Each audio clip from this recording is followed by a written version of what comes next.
اگر تو مصطفیٰ کریم کا کلمہ پڑھتی ہے تو میں بھی اسی نبی کی ماننے والی ہوں۔ کہا بات کیا ہے، میرا کیوں ہے سارا؟ تو وہ خاتون کہنے لگی وہ 2 سال 3 سال سے میرے ساتھ نکاح تھا اور اس نے بتایا تھا مجھے کہ میری بیوی بھی ہے، اور میں غریب تھی تو میرے والدین کو بھی بتایا تھا کہ میری دوسری شادی ہے۔ یہ مکان اس نے مجھے لے کے دیا تھا، میرے تمام اخراجات وہ پورے کرتا تھا، نان و نفقہ کا خیال رکھتا تھا، لیکن اب کہ جب وہ آیا تو وہ بیمار تھا۔ اس نے مجھے بتایا کہ مجھے طبیب نے بتایا ہے کہ میں شدید بیمار ہوں، شاید بچ نہ سکوں۔ تو کہنے لگی وہ مجھے کئی لاکھ روپے بھی دے گیا اور جاتے دفعہ مجھے طلاق بھی دے گیا، فارغ کر گیا۔ کہنے لگا تو جہاں چاہے میرے بعد نکاح کر سکتی ہے، اور کہنے لگا میں چاہتا تھا پہلی بیوی کو بتا دوں، موقع نہیں بنا اور اس کا دل نہ ٹوٹے، بتا نہیں پایا، لہذا وہ مجھے ڈھیر سارے پیسے دے چکا ہے، سارا میرا حصہ مجھے پہلے سے دے چکا ہے۔ میری بہن اب یہ 4 بوریوں میں سے 2 میری نہیں بلکہ 4 کی 4 ہی تیری ہے، تو ہی اس کی حقدار ہے۔ تو بزرگ کہتے ہیں مجھے بتاؤ جن کے اندر اس قسم کے تقوی کی جھلک ہو ان کے لیے ہر نماز کے بعد دعا مانگنی چاہیے کہ نہیں مانگنی چاہیے؟ حضرت عمر کے زمانے میں نا ایک نوجوان تھا، نیک تھا، مسجد جایا کرتا تھا رات کو۔ تو مسجد جا رہا تھا تو رستے میں ایک عورت نے دعوت گناہ دی، ابن عساکر نے اس کو لکھا ہے۔ تو نوجوان تھا، خواہشات تھی، کچھ طبیعت مائل ہو گئی، ابھی ادھر جا ہی رہا تھا کہ کسی نے آیت پڑھ دی والی من خاف مقام ربی جنتان، جو رب کے سامنے کھڑے ہونے سے ڈرے گا اللہ 2 جنتیں دے گا۔ واقعی ڈر گیا، وہ واقعی ڈر گیا، اتنا ڈرا کہ بے ہوش ہو کے گر پڑا۔ بیماری سے لوگ بے ہوش ہوتے ہیں، پیسے ڈوب گئے بے ہوش ہوتے ہیں، بچے کے غم میں بے ہوش ہوتے ہیں۔ سچ بتاؤ کبھی خوف خدا سے بھی بے ہوش ہوتا کوئی دیکھا ہے؟ ہمارے ہاں تو روز مرہ ہی نہیں ہے بھائی، اور بڑی باتیں ہیں بے ہوش ہونے کی، ڈرنے کی، غش کھانے کی۔ بے ہوش ہو کے گر پڑا، بوڑھے باپ کو کسی نے بتایا بچہ بے ہوش پڑا ہے، اٹھا کے گھر لائے، گھر لا کے کہا بیٹا کیا ہوا؟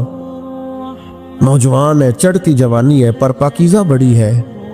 کہنے لگا ابا جی گناہ کی طرف چلا گیا تھا پر میں نے آیت سن لی جو اللہ کے سامنے کھڑے ہونے سے ڈرے گا رب 2 جنتیں دے گا، میں ڈر گیا تھا، رب واقعی 2 جنتیں دے گا۔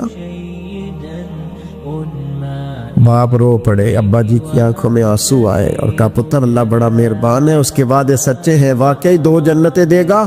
اس نے پھر ایک چیخ ماری اور اس طرح کی ماری کہ اس کی روح ہی پرواز کر گئی، روح ہی پرواز کر۔ کشتگانے خنجر تسلیم را، عشق کی خنجر سے قتل ہو گئے لوگ۔ صبح حضرت عمر کو پتہ چلا کہ انہوں نے تو رات جنازہ بھی پڑھ دیا، تدفین بھی کر دی۔ جناب عمر فرمانے لگے اتنا نیک نوجوان خوف خدا سے دنیا سے چلا گیا، مجھے کیوں نہیں بلایا میں جنازہ پڑھتا؟ فاروق اعظم فرما رہے ہیں میرا شوق تھا میں اس کا جنازہ پڑھتا۔ کہ حضور آپ کو تکلیف نہیں دی؟ فرمایا بتاؤ قبر کہاں ہے؟ تے کامل پیر اونا دے باہو قبر جنا دی جیوے۔ حضرت فاروق اعظم قبر پہ تشریف لے گئے اور کھڑے ہو کے فرمانے لگے نوجوان مجھے امید ہے میرے رب نے تجھے 2 جنتیں دی ہوں گی۔ ابن عساکر کھول کے دیکھو تاریخ بغداد نے کیا لکھا ہے۔ حضرت سیدنا فاروق نے فرمایا امید ہے 2 جنتیں دی ہوں گی، قبر کے اندر سے بولا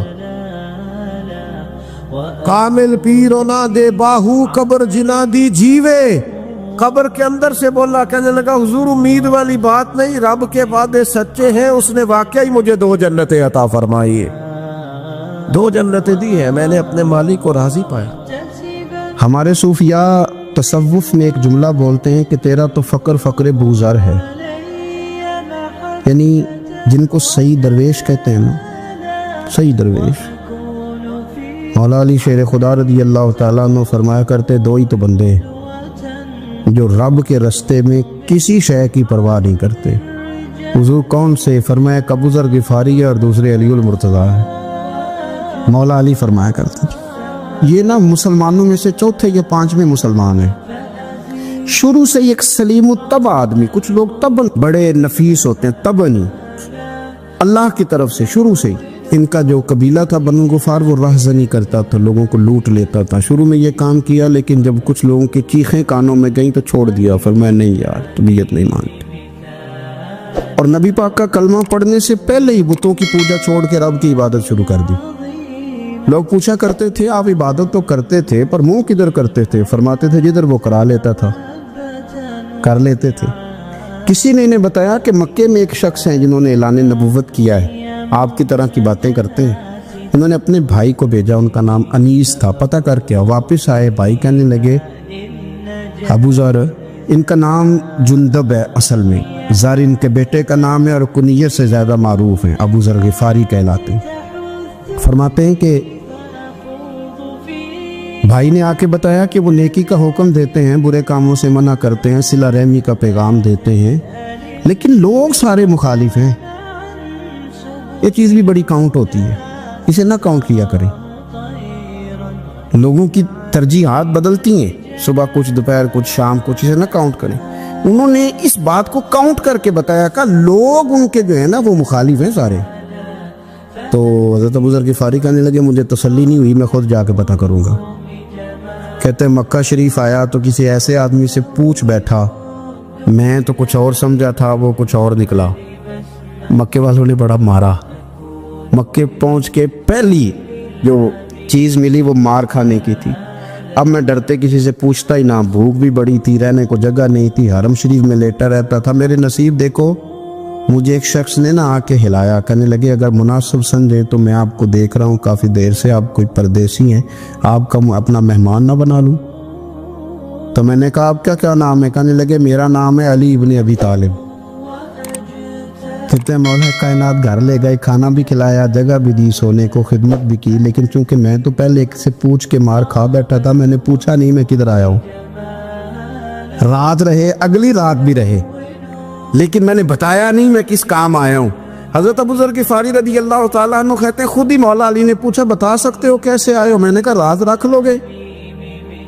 فرمایا بڑا کشادہ سینہ دیا رب نے مجھے۔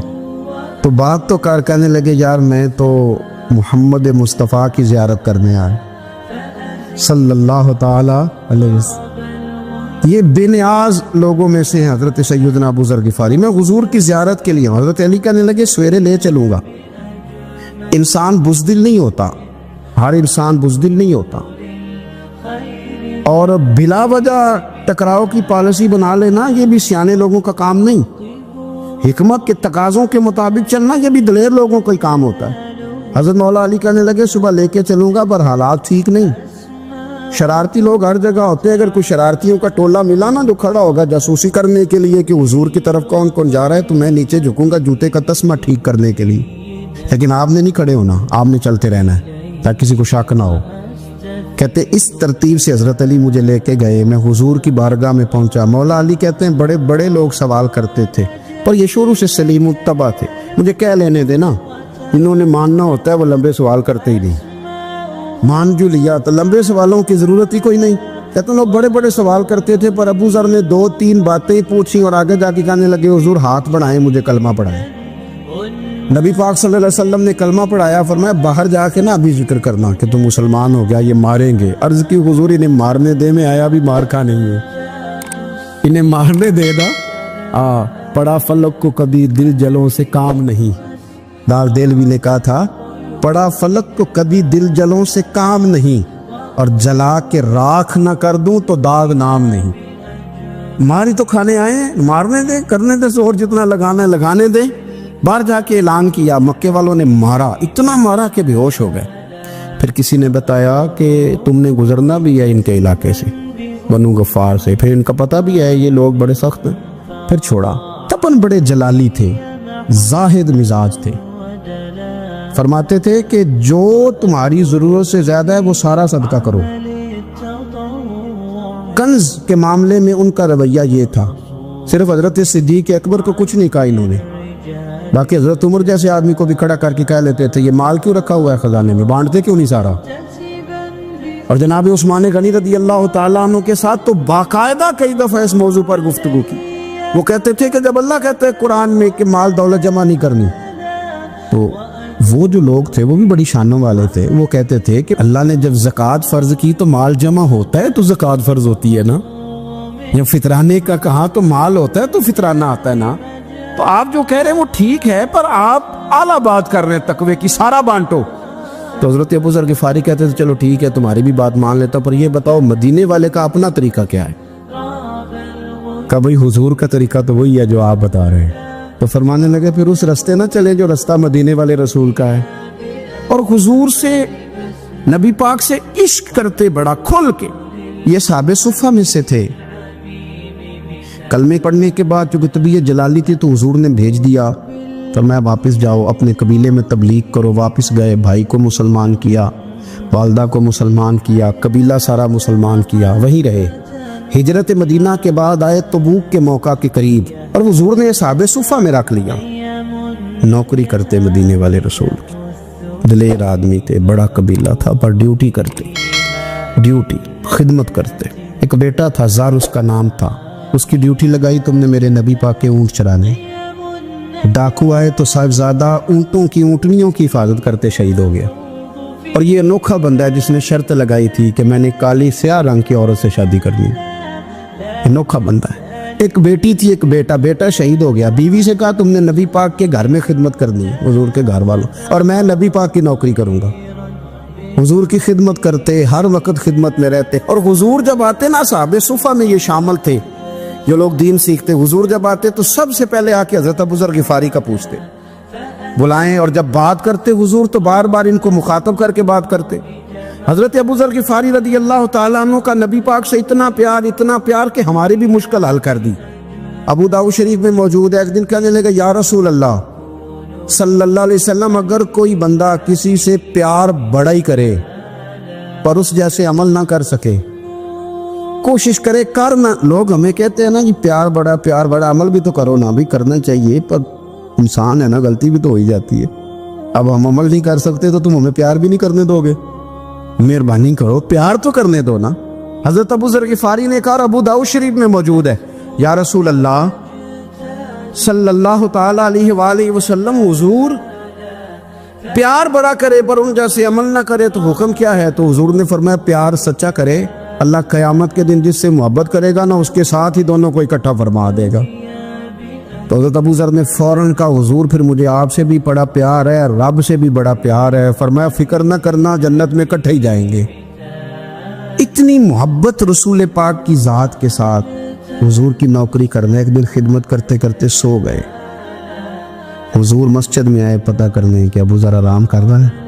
یہ بھی مزہ ہوتا ہے، خیال رکھنا اپنے درویشوں کا، کیا کھایا کیا پیا، کہاں سوئے. حضور رات کو آئے، یہ سوئے ہوئے.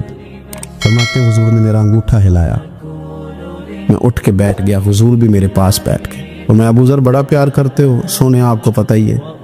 کہ یار تو بڑی نوکری کرتا ہے، ایک دن وہ بھی آئے گا جس دن تجھے میری مسجد اور میرے شہر سے جانا پڑے گا، پھر کیا کرو گے؟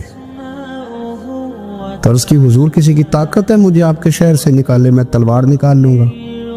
نبی پاک نے فرمایا تلوار نہ نکالنا، جہاں تمہیں بھیجا جائے چپ کر کے چلے جانا. حضور کب تک؟ فرمایا جب تک اللہ تیری اور میری ملاقات نہیں کرا دیتا، یعنی وصال تک. یہ واحد شخص ہے کہ حضور کے وصال ظاہری کا وقت آ گیا تو فرمایا کوئی میرے ابو ذر کو بلاؤ. جب یہ آئے تو حضور لیٹے ہوئے تھے، یہ جھکے نبی پاک کی طرف، حضور میں حاضر ہو تو حضور نے پکڑ کے سینے کے ساتھ لگا لی. میرے رسول پاک صلی اللہ علیہ وسلم کی خدمت میں ایک دفعہ عرض کرنے لگے، حضور مجھے صوبے کا گورنر بنا دے. تو نبی پاک نے فرمایا ابو ذر میں عہدے پسند نہیں کرتا، تو تمہیں بھی میں کہتا ہوں عہدہ نہ لینا، تمہیں بھی کہتا ہوں عہدہ نہ لینا. فرمایا ابو ذر میں جو چیز اپنے لیے پسند کروں گا تمہیں بھی اسی کا مشورہ دوں گا. تم بندے اچھے ہو پر یہ کام تمہارے بس کا نہیں ہے. بڑے زاہد آدمی میرے رسول کریم صلی اللہ تعالیٰ علیہ وآلہ وسلم نے ان کے بارے میں فرمایا جس طرح نبیوں میں حضرت عیسیٰ علیہ السلام ہوئے. حضرت عیسیٰ دیکھیں نا، انبیاء میں اللہ تعالیٰ نے ہر قسم کی عظمت نبیوں کو دی. جناب سلیمان علیہ السلام کا تو تخت بھی ہوا میں اڑتا تھا، جن تک تابع دار تھے. اور نبیوں میں حضرت عیسیٰ بھی ہیں جن کے پاس گھر بھی کوئی نہیں، شادی بھی کوئی نہیں کی، اینٹ سرانے رکھ کے تکیہ بناتے. ایک ان کے پاس کنگھی تھی اور ایک پیالہ تھا. دیکھیے جو بندہ نیک ہو نا وہ بھی نیک ہیں, اللہ کے نبی ہیں. آپ اپنا تقوی مسلط نہیں کریں گے, جو وہ کر رہے ہیں وہ بھی مخلص ہو کے کر رہے ہیں. حکومتیں جو چلانی ہیں تو وہ کس نے چلانی ہے؟ اگر نیک بندے نہیں آئیں گے تو غلط لوگ آئیں گے, قوموں پہ ظلم کریں, وہ بھی اپنی جگہ ٹھیک ہے. لیکن یہ جو کر رہے ہیں یہ بات بھی اپنی جگہ بالکل ٹھیک ہے. ہم پتہ کیا کرتے ہیں, ہم چیزوں کو مسلط کرتے ہیں, ایک دوسرے پر مسلط نہیں کرے چیزوں کو. آپ جو کر سکتے ہیں, جو رستہ آپ کو صحیح لگتا ہے اختیار کر لیں. یہی تو ہمارے دین کا حسن ہے, یہ سارے رستے واضح کر کے ہمیں دکھاتا ہے. حضرت عیسیٰ علیہ السلام نے ایک دن دیکھا کہ ایک بندہ نا انگلیوں کے ساتھ اپنے بال سیدھے کر رہا ہے, تو آپ نے فرمایا یار کنگھی کے بغیر بھی کام چل سکتا ہے, کنگھی بھی خیرات کر دی. دیکھا ایک بندہ ہاتھ کا تکیہ بنا کے لیٹا ہے, تو فرمایا اینٹ بھی دے دو کسی کے کام آ جائے. ایک دن دیکھا کہ ایک بندہ نا یوں چلو میں پانی پی رہا ہے, فرمایا پیالہ بھی رہنے دو, اس کے بغیر بھی کام چل ہی جاتا ہے. جناب عیسیٰ کا یہ زہد تھا. میرے نبی پاک علیہ السلام نے فرمایا جس نے جناب عیسیٰ کا زہد دیکھنا ہو وہ میرے ابو ذر غفاری کو دیکھے, ان کو دیکھے. یہ دنیا میں جناب عیسیٰ کے زہد کے مطابق چلتے پھرتے ہیں. ساری زندگی دولت کو, مال کو پسند نہیں کیا. جہاں رہتے تھے ایک گورنر صاحب نے 300 دینار تحفے میں بھیجے. تو ایک ہوتا ہے نا بندہ کہتا نہیں نہیں ضرورت نہیں. اور حضور سید عالم صلی اللہ علیہ وسلم نے حضرت عمر سے فرمایا تھا جو خود بخود آ جائے وہ قبول کر لو اللہ کی طرف سے. لیکن ان کا رنگ فقیری والا تھا اور تھوڑا انوکھا تھا. 300 دینار آئے تو فرمانے لگے اسے جا کے کہو تمہیں کوئی اور بندہ نہیں ملا دھوکہ دینے کے لیے, میرے گھر ہی مال بھیج دیا ہے. فرمانے لگے میرے پاس گدھا ہے سواری کرنے کے لیے, میرے پاس بکریاں ہیں دودھ پینے کے لیے, میرے پاس ایک چادر اضافی ہے سامان میں سے. میں تو ڈرتا ہوں کہ رب کہیں اس چادر کے بارے میں سوال نہ پوچھ لیں, اور تم ہو کہ میرے پاس یہ لے کے آئے ہو. حضرت عثمان غنی کے پاس جا کے کہا کرتے کتنا لوگوں کے پاس پیسہ آ گیا ہے, ہر بندے کے گھر میں مال ہے, یہ کیا ہو رہا ہے, لوگوں سے کہیں خرچ کریں غریبوں پہ. عثمان غنی فرمانے لگے تمہیں تو خوش ہونا چاہیے کہ میرے دور میں لوگ خوشحال ہو گئے. آپ فرمانے لگے نہیں, وہ والا رنگ زیادہ بہتر ہے جو مدینے والے نے اختیار فرمایا, کیونکہ کچا رنگ للاری والا چڑھدا تے لیندا رہندا عشق تیرے دا رنگ محمد, جدوں چڑھ جائے پھر نہیں لیندا. آپ کی طبیعت کے اندر دولت سے بیزاری. حضرت ابو درداء, حضرت ابو موسیٰ اشعری, حضرت ابو ہریرہ رضی اللہ تعالی عنہ, یہ سمجھ لیں ان کے کلاس فیلو تھے, ان کے ساتھ پڑھا تھا انہوں نے. حضرت ابو ذر غفاری ان پر بھی جلال کرتے. آپ یقین کریں کہ طبیعت نا ایسے کیف میں آ گئی ان کو پڑھ کے. ان کو پڑھا جب کچھ دنوں سے تو کچھ انوکھا, یہ انوکھی وجہ ہے, سارے زمانے سے نرالے ہیں. یہ بندے کون سی بستی کے یار اب رہنے والے ہیں, یہ کس طرح کے لوگ ہیں, کیا سوچ ہے. حضرت ابو درداء رضی اللہ تعالیٰ عنہ کے گھر کے قریب سے گزرے تو حضرت ابو درداء مکان بنا رہے تھے. کیا جملہ کہا, تڑپ گئی روح. فرمانے لگے ابو درداء تجھ سے مجھے یہ امید نہیں تھی یار. فرمایا کیا ہوا؟ فرمانے لگے اب تیرا مکان بنانے کے لیے بھی اللہ کے بندوں کی پشتوں پر اینٹیں رکھی جائیں گی. تیرا مکان بنانے کے لیے رب کے بندوں کی پشتوں پر اینٹیں تیرے لیے. حضرت ابو درداء نے گردن جھکا لی. فرمایا یار جہاں تو ہے نا تو بالکل ہی ٹھیک کہتا ہے. کیوں؟ میرے نبی پاک صلی اللہ علیہ وسلم نے فرمایا اس زمین کے اوپر اور آسمان کے نیچے ابو ذر غفاری سے سچا بندہ کوئی نہیں, ان سے زیادہ سچا کوئی نہیں. فرمایا تو ٹھیک کہتا ہے یار, صحیح کہتا ہے. حضرت ابو موسیٰ اشعری رضی اللہ تعالیٰ عنہ کو گورنر بنا دیا گیا عراق کا. اب حضرت ابو موسیٰ اشعری صحابہ میں ایک بڑے جلیل القدر صحابی ہے, اور ان کی عظمتیں, رفعتیں, بلندیاں کیا کہنا, بڑی گہری دوستی تھی. لیکن جب وہ گورنر بن گئے نا تو آپ نے فرمایا بس بھئی اب تو نے عہدہ لے لیا ہے, یہ بندے کو ٹھیک نہیں رہنے دیتی تھی, اب تو عہدے میں چلا گیا. بڑی مدت کے بعد ملاقات ہوئی حضرت ابو موسیٰ اشعری کے ساتھ. وہ دوڑ کے آئے حضرت ابو ذر غفاری کے گلے ملنے, میرا بھائی میرا بھائی. فرمایا پیچھے ہٹ جا, میں نہیں تیرا بھائی, تو گورنر ہے, میں غریب آدمی ہوں, اپنا کام کر. پھر دوڑ کے آئے. فرمایا ابو ذر تو میرا بھائی ہے یار, اکٹھے پڑھتے تھے حضور. فرمایا نہیں جا, تو نہیں میرا بھائی. پھر آئے. جانتے تھے نا یہ سچا بندہ ہے, یہ سچا بندہ ہے, یہ تقریروں والا نہیں, صرف وعظوں والا نہیں, اس کے اندر بھی بڑی سچائی ہے.